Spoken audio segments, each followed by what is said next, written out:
Nankulu w'ekibuga ategeezezza Paalamenti leero nti balina entegeka ez'okwongeza emisaala gy'abasomesa abali mu masomero gano gonna kibasobozese okuwa abaana okusoma okulungi.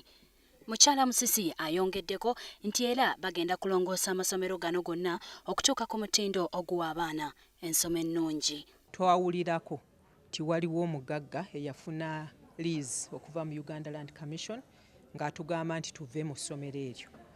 Ne tuwandiikira IGP nga tumusaba batuwe obukuumi ku ssomero eryo baleme kulimenya.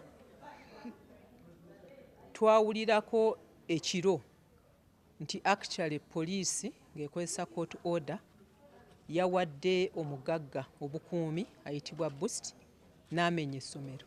Wabula ye omubaka wa Lubaga ey'obukiikakkono Moses Kasibante asabye KCCA okukola kyonna ekisoboka okulaba ng'amasomero gonna mu kibuga gafuna obukuumi ku ttaka lyago.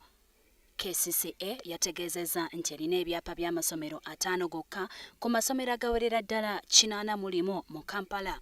Kasibante kyagamba nti kiteeka amasomero agasigadde 76 mu katyabaga k'okubbibwako ettaka.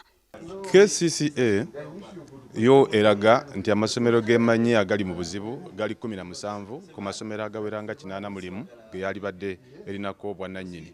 Naye ng'ekiwandiiko kyerese kiraga nti amasomero gokka gerinako ettaka ku 81 gali amasomero 5 gokka 1 2 3 4 5 n'olwekyo amalala agasigaddewo 76 ago ebiyinza okugagwako enkya oba luli yadde nga KCCA yemu esaba ssente gateekemu erinamu n'abagakolamu abasomesa n'abaki terina kyapa kyemanyi ani akirina ebimu temanyi na Eklezia ettaka we lyenkana kwe gatudde.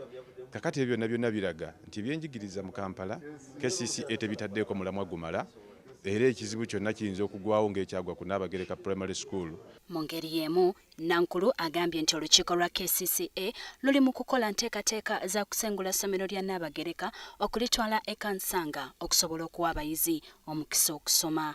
Essomero lino lyamenyebwa oluvannyuma lw'ettaka kwe lyali okutundibwa.